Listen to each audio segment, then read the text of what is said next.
عليكم ورحمة الله وبركاته. للنبي الكريم الفاتحة. أعوذ بالله من الشيطان الرجيم. بسم الله الرحمن الرحيم. الحمد لله رب العالمين الرحمن الرحيم مالك يوم الدين إياك نعبد وإياك نستعين اهدنا الصراط المستقيم صراط الذين أنعمت عليهم غير المغضوب عليهم ولا الضالين آمين. إن الحمد لله نحمده ونستعينه ونستغفره ونعوذ بالله من شرور أنفسنا ومن سيئات أعمالنا. من يهد الله فهو المهتد ومن يضلل فلن تجد له وليا مرشدا. أشهد أن لا إله إلا الله وأشهد أن محمدا عبده ورسوله. اللهم صل وسلم على سيدنا حبيبنا المصطفى محمد صلى الله عليه وسلم. أرسل رسوله بالهدى ودين الحق ليظهره على الدين كله وكفى بالله شهيدا. وبعد. وقال الله تعالى في القرآن العزيز بعد أعوذ بالله من الشيطان الرجيم: ولا يحسبن الذين يبخلون بما آتاهم الله من فضله هو خير لهم بل هو شر لهم سيطوقون ما بخلوا به يوم القيامة. صدق الله العظيم. Surah Ali Imran ayat 180. Semati Tuan Pengurus Masjid Al-Husna Bandar Sunway, terlepas juga tuan-tuan imam, tuan-tuan Bilal, ibu-ibu, ayah-ayah muslimin dan muslimat yang dikasihi sekalian. Alhamdulillah, syukurillah, syukur banyak-banyak kepada Allah Subhanahu wa taala di atas ruang dan peluang yang Allah berikan pada kita pada malam ni. Kita dapat bertemu dalam slot kuliah maghrib. Mudah-mudahan pertemuan pada malam ini mendatangkan rahmat dan kasih sayang Allah, dan bersurainya nanti mendatangkan keampunannya, ridhanya dan kasih sayangnya yang tiada bertepian kepada kita sekalian di dunia hingga ke syurganya nanti, insya-Allah. Apa khabar semua, sihat? Mudah-mudahan semuanya di dalam jagaan Allah dan peliharaan Allah Subhanahu wa taala, insya-Allah.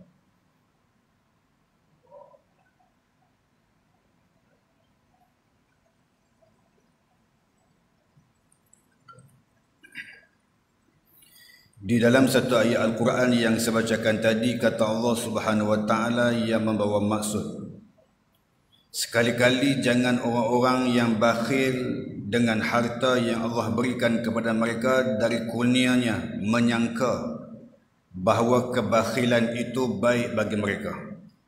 Sebenarnya kebakhilan itu adalah buruk bagi mereka. Harta mereka yang bakhilkan itu akan dikalungkan kelak di lehernya pada hari kiamat.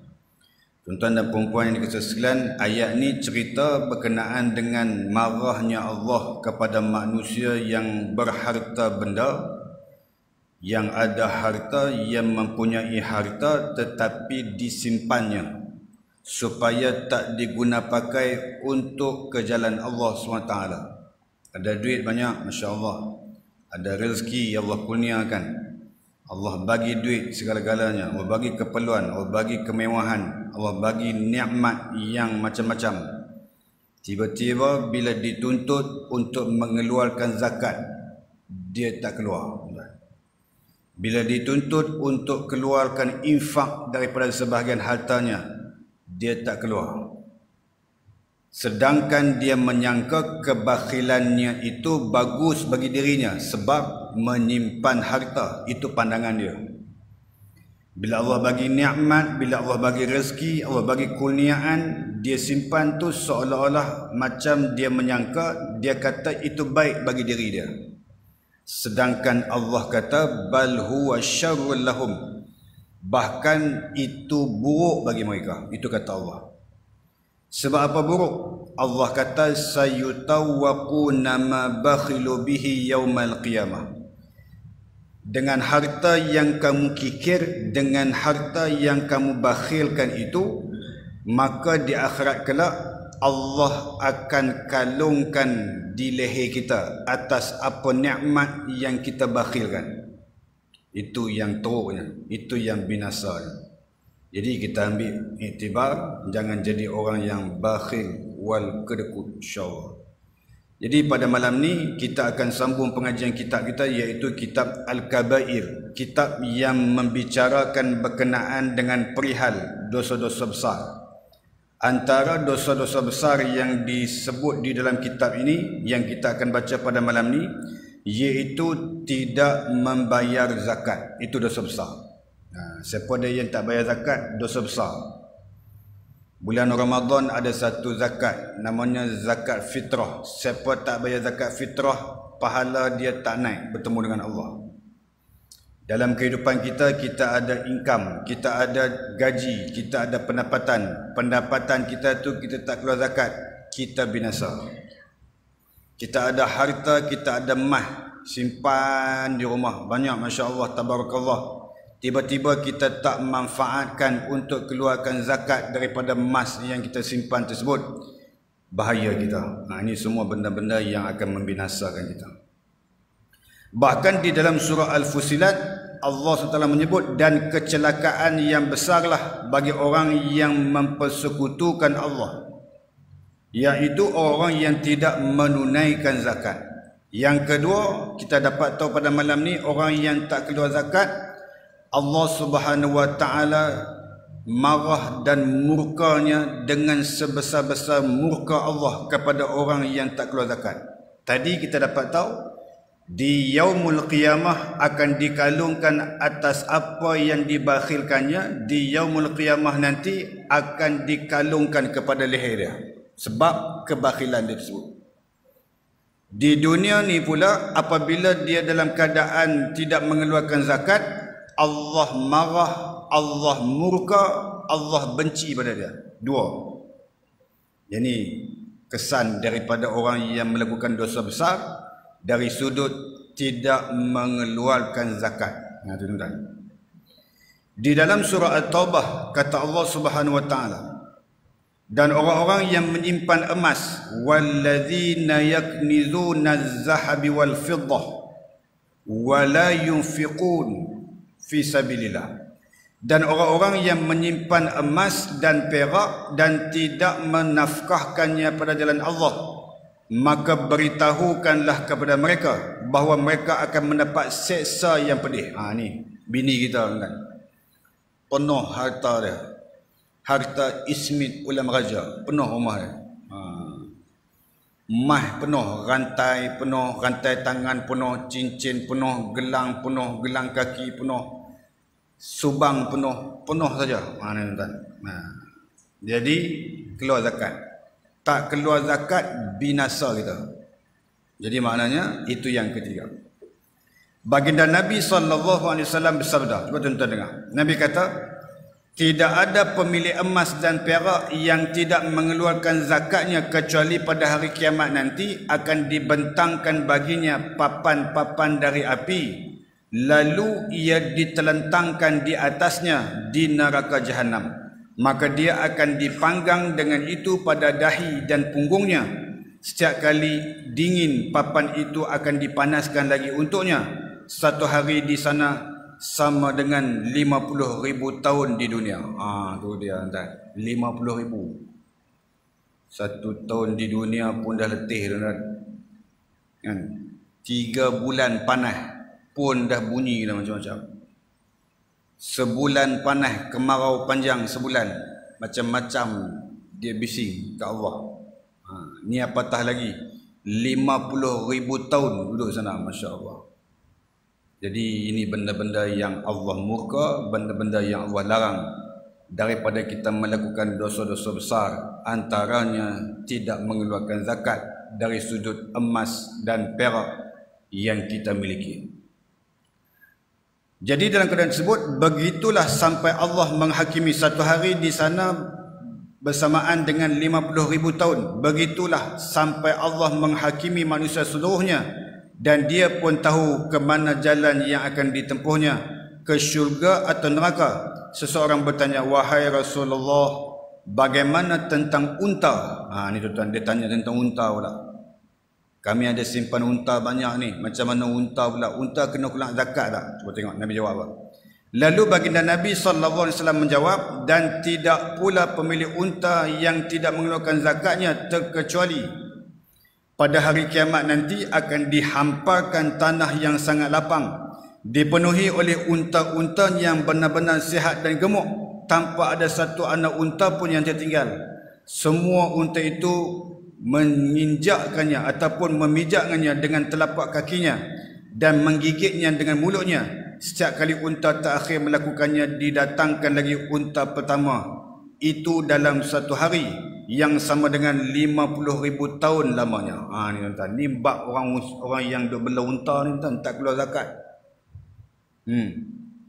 Saudagar unta tuan. Unta sampai 100 ekor ada. Satu pun tak keluar zakat. Jual setiap hari dalam bulan Hari Raya Adil Adha, sekali jual 90 ekor. Masya Allah, 90 ekor kali 9,000 rial. Untung gila tuan. Jadi maknanya hebat, tetapi tak keluar zakat. Itu balasan dia. Unta ni nanti akan dibaringkan manusia itu di atas pasir, di atas padang, lalu unta-unta tu pakat pijak dia semua. Pijak dia semua. Tak cukup pijak, gigit dia pula. Setiap seekor unta yang disimpannya, setiap unta yang dimilikinya akan memijaknya, bahkan akan menggigitnya setiap seekor unta tersebut. Bila sampai unta yang terakhir, datang pula unta yang pertama tadi. Berlarutan dan berturutan sampailah 50,000 tahun di sana. Itu bimbang tu. Ni semua benda yang diceritakan azab kepada orang-orang yang dimiliki unta tetapi tidak mengeluarkan zakatnya. Begitu. Maka dalam keadaan begitu, kata Nabi SAW,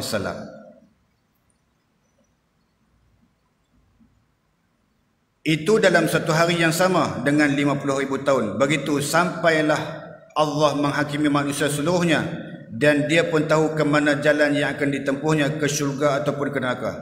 Seorang bertanya lagi, wahai Rasulullah, lalu bagaimana dengan lembu dan kambing? Ni tanya lembu pula, tokai lembu dengan tokai kambing. Dengar ini, kalau ada tokai lembu, tokai kambing. Ada tokai lembu ni? Tak ada. Tak ada tokai lembu lah ni. Yang ni semua orang hebat-hebat. Ni tokai motor pun, tokai Grab. Okey.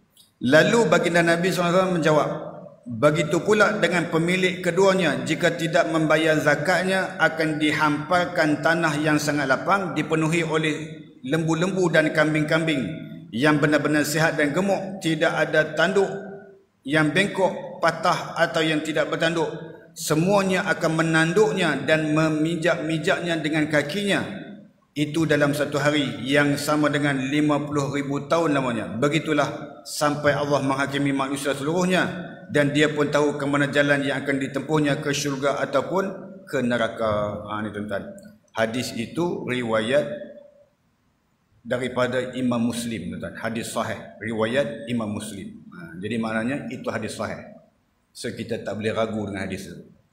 Baginda Nabi SAW bersabda, 3 orang yang pertama kali masuk neraka adalah penguasa yang bengis. Yang ni geng neraka. Cuba dengar. 3 orang yang pertama kali masuk neraka adalah penguasa yang bengis, hartawan yang tidak membayarkan hak Allah pada hartanya, dan orang miskin yang sombong. 3 orang ni memang neraka jahanam. Siapa dia? Pemimpin yang bengis, sombong. Pemimpin yang sombong. Dia jadi pemimpin, dia jadi orang hebat di dalam rakyat, dia sombong dengan rakyat. Nanti dia masuk neraka awal.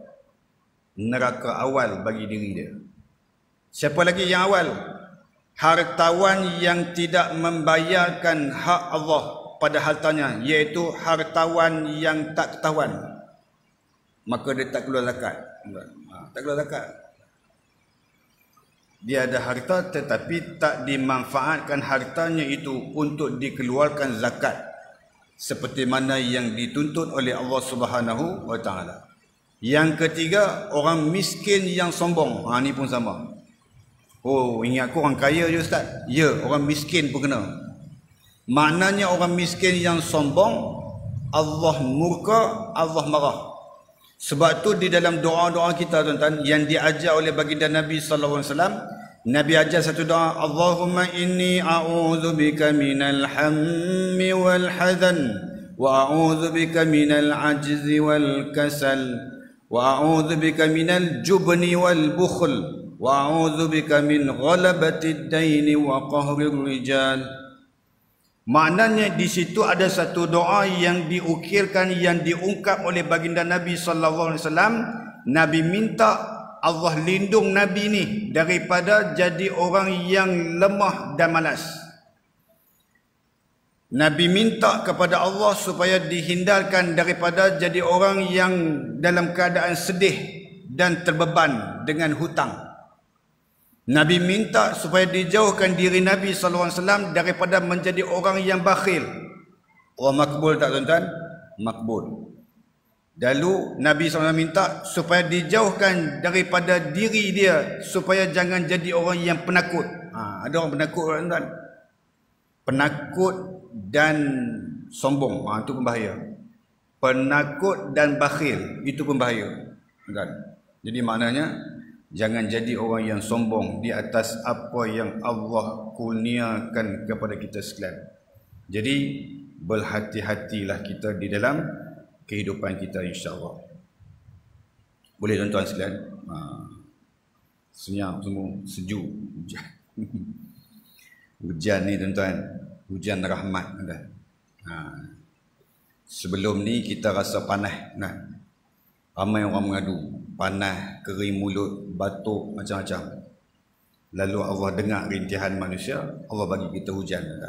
Hari ini hujan, syok sikit. Sementara nak masuk Ramadan nanti dengan cara Ramadan. Bulan Syaban yang berbaki tak berapa hari lagi ni tuan-tuan, Allah turunkan hujan di akhir-akhir bulan. Ini satu petanda yang baik kepada kita sekalian. Hujan rahmat. Tuan-tuan jangan marah kat hujan. Kalau tuan-tuan tak boleh bekerja, tuan-tuan tak boleh bergerak pergi mana, tuan-tuan jangan marah dekat hujan. Sebaliknya tuan-tuan doa, Allahumma sayyiban nafi'ah. Wahai Allah, turunkan hujan yang memberi manfaat kepada kami. Abdullah bin Abbas radhiyallahu anhuma berkata, cuba tuan-tuan dengar Abdullah bin Abbas dia kata apa?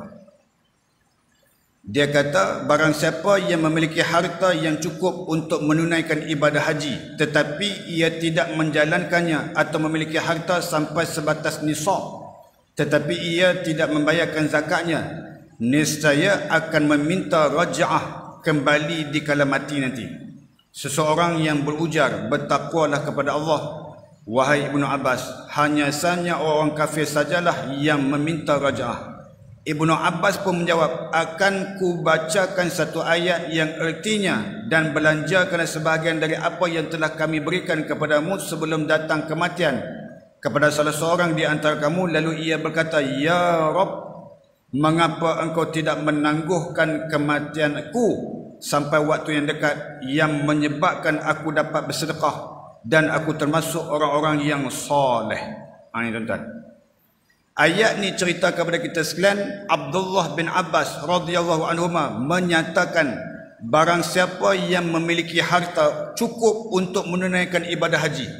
Ni tuan-tuan, dengar ni, siapa yang tak pergi haji lagi, cukup duit dalam bank, cukup duit dalam simpanan, cukup duit dalam tabung haji, cukup duit dalam ASB, keluar pergi haji. Jangan simpan, sebab dah sampai cukup dah. Sekarang ni tuan-tuan kalau nak pergi haji mudah dah. Tuan-tuan jangan duk fikir tahun banyak tu sampai tuan-tuan jadi kelabu, tak payah. Tuan-tuan pergi jumpa syarikat-syarikat travel yang authority, jangan yang apa tu? Jangan yang scammer, cari yang authority, yang nama-nama glamour. Tuan-tuan pergi mana? Raiha, tuan-tuan pergi Zahafiz Travel, tuan-tuan pergi tempat-tempat travel yang diyakini, yang ada pengesahan, untuk nak melaksanakan ibadah haji tahun 2024 ni, tuan-tuan pergi jumpa dah. Tuan-tuan pergi longgok duit tuan-tuan tu, tuan-tuan kata saya nak pergi haji tahun ni, boleh tak boleh? Mesti dia kata boleh. Jadi dia akan usaha untuk bolehkan tuan-tuan pergi haji juga. Jadi tuan-tuan tak payah fikir tahun 2080 baru tuan-tuan nak pergi, walaupun tuan-tuan dah ada duit. Maknanya jangan banyak alasan. Cukup duit tuan-tuan, tuan-tuan pergi. Jangan sampai kita simpan duit dalam akaun kita sampai kita tak pergi haji. Mati kita mati yang cukup berdosa besar kepada Allah SWT. Tuan-tuan. Jadi maknanya usaha juga pergi. Kalau rasa sangat macam haji tu lambat lagi, buat persiapan dan terus pergi umrah. Pergi umrah. Jangan tangguh-tangguh. Sekurang-kurangnya dapat tengok Kaabah, sekurang-kurangnya dapat menziarahi makam Nabi sallallahu alaihi wasallam. Saya tuan-tuan hari ini saya dalam pukul 3.30 petang tadi. Cerita sikit. 3.30 petang tadi ada seorang sahabat saya yang berada di Madinah Al-Munawwarah bersama-sama dengan ayah dia, mak dia, bini dia dan anak-anak dia. Saya buat visa dia tuan-tuan. Saya buat visa dia. Dia nak pergi umrah, saya buat visa. Dia askar. Saya buat visa askar pada dia. Saya sendiri buat urusan dengan kedutaan, bahagian militeri semua ni, saya pergi buat visa untuk dia nak pergi umrah ni tuan. Bila siap semua, siap dalam 2 hari. 2 hari siap. Hari ni hantar, besok siap. Saya pun bagi visa dekat dia, dia pun seronok. Visa free of charge. Tak kena duit. Saya pun tak dapat duit. Kedutaan pun tak ambil duit daripada dia. Jadi free of charge. Dia pergi lah. Dia pergi bawa family dia. Ayah dia tanya. Ayah dia kata apa? Ayah dia kata, Syamsul, Han nak bawa aku pergi umrah ni, betul ke Han nak bawa? Betul. Pasal apa Han nak bawa aku? Ayah dia tanya. Cerita tu dia cerita sendiri kat saya. Ayah dia tanya. Dia kata saya nak bawa ayah sebab saya di Malaysia, saya di Thailand, saya selalu bawa VVIP.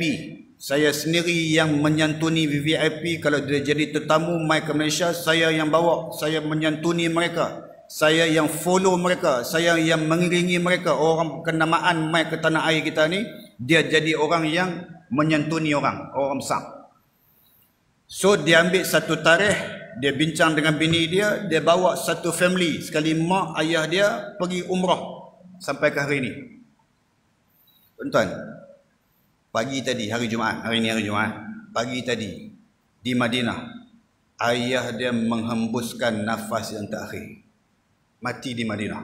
Dia tak mesej saya. Dia kata, Ustaz, saya merancang Allah punya perancangan lebih baik.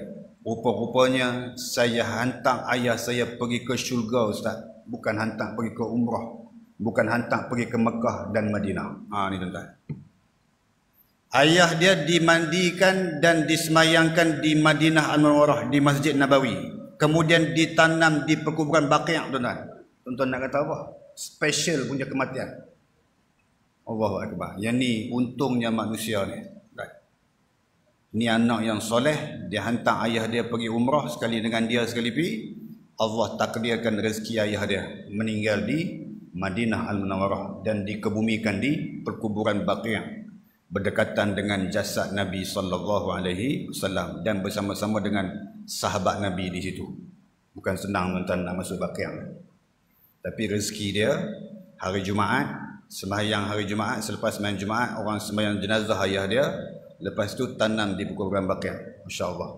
Cukup mulia. Saya cakap dekat dia, tahniah tuan, tuan bukan hantar ayah tuan pergi ke umrah, bahkan tuan sudah menghantar ayah tuan pergi ke syurga Allah Subhanahu wa taala. Dia punya menangis sungguh dia kata. Tuan, ini anak yang soleh. Kalau ada duit lebih, sponsorlah ayah dan ibu kita, gembirakan mereka di saat-saat akhir mereka supaya mereka dapat mengecapi daripada nikmat yang kita ada.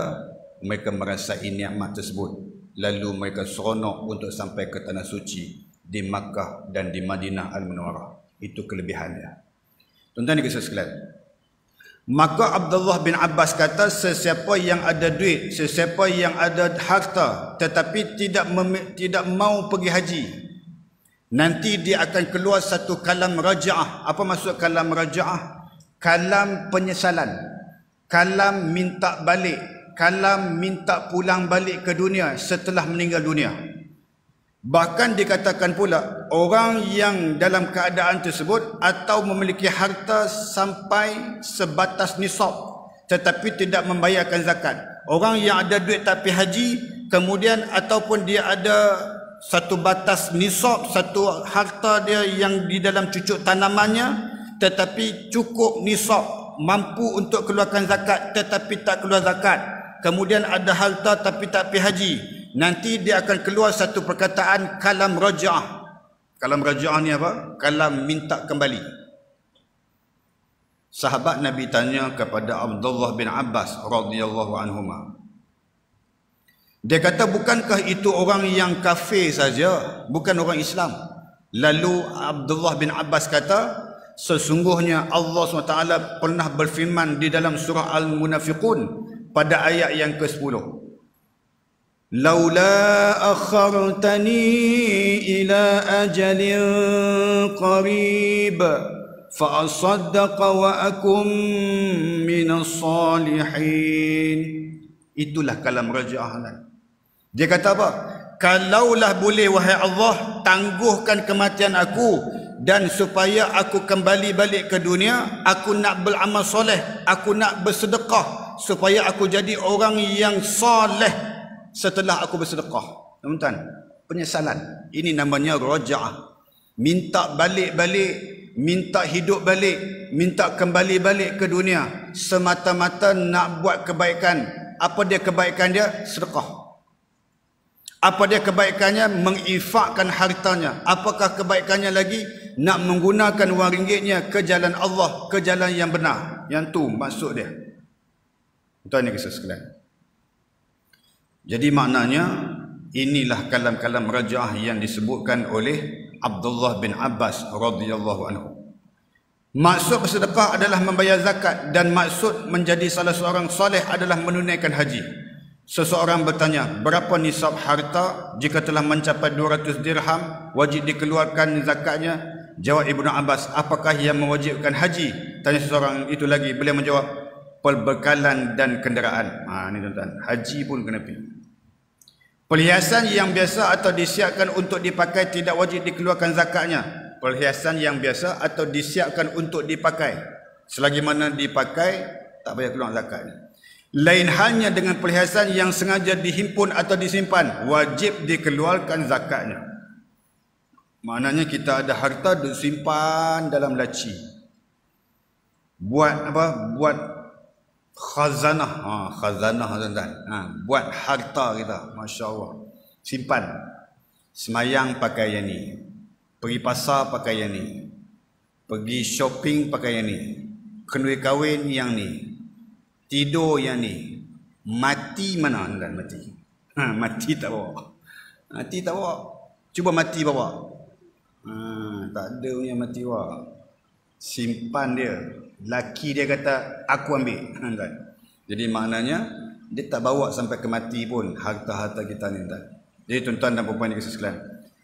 Jadi kata Allah Subhanahu Wa Taala benarlah di dalam ayat yang tadi, maka dalam keadaan tersebut jadilah kita orang yang dalam keadaan memanfaatkan harta kita ke jalan Allah Subhanahu Wa Taala. Jadi tuan-tuan dan puan-puan yang kasih sekalian, itu saja yang boleh saya kongsi-kongsikan pada tuan-tuan dan puan-puan sekalian pada malam ni. Mudah-mudahan kita pakat-pakat mengambil manfaat atas apa yang kita bicarakan pada malam ni, insya-Allah. Jom kita baca doa, kemudian kita tutup majlis kita dengan tasbih kifarah dan suratul As. A'udzubillahi minasyaitonirrajim. Bismillahirrahmanirrahim. Alhamdulillahirabbil alamin wassalatu wassalamu ala asyrafil anbiya'i wal mursalin wa ala alihi washabbihi ajmain. Wahai Allah, ya Tuhan kami, di malam yang penuh dengan keberkatan ini, wahai Allah, apalah kiranya anugerahkan kami kesihatan yang baik, keafiatan yang berterusan, kesembuhan daripada segala penyakit buat diri kami serta seluruh sisi keluarga kami. Bahkan dikurniakan kepada kami keampunan-Mu, keredaan-Mu, kasih sayang-Mu yang tiada bertepian kepada kami sekalian di dunia hingga ke syurga-Mu, wahai Allah. Wahai Allah, ya Tuhan kami, rezekikan kami untuk bertobat sebelum tibanya ajal kepada kami. Rezekikan kami untuk mendapat husnul khatimah di akhir hayat kami nanti, wahai Allah. Rezekikan kami juga, wahai Allah, agar dibebaskan kami daripada kesengsaraan dan azab di alam kubur dan di alam mahsyarmu nanti, wahai Allah. Wahai Allah, jadikanlah bulan Sya'ban ini membuatkan kami diberkati oleh-Mu, wahai Allah. Dan sampaikanlah umur kami untuk bertemu dengan bulan Ramadan Al-Mubarak pada tahun ini, wahai Allah. Jadikanlah Ramadan kali ini buat kami Ramadan yang paling berkualiti dan paling bermakna di dalam sejarah hidup kami beribadah kepadamu, wahai Allah. Wahai Allah ya Tuhan kami, jadikanlah anak-anak kami anak-anak yang soleh dan solehah. Jadikan kami dan pasangan kami pasangan yang soleh dan solehah. Selamatkan kami pada setiap waktu dan ketika, tidak kira di mana jua kami berada. Juga kami pohonkan kepadamu, wahai Allah. Jadikanlah kami hamba-hambamu yang bertakwa kepadamu, wahai Allah. Allahumma rabbana atina fid dunya hasanah wa fil akhirati hasanatan wa qina azabannar. Wa sallallahu ala sayyidina Muhammad wa ala alihi wa sahbihi wa barak wa salam. Walhamdulillahi rabbil alamin. Subhanakallahumma bihamdik, asyhadu an la ilaha illa anta, astaghfiruka wa atubu ilaik. Bismillahirrahmanirrahim. Wal 'asri innal insana lafi khusr illa alladhina amanu wa 'amilus solihat wa tawassaw bil haqqi wa tawassaw bis sabr. Wa hadza wabillahi taufiq wal hidayah. Wassalamualaikum warahmatullahi wabarakatuh. Terima kasih semua.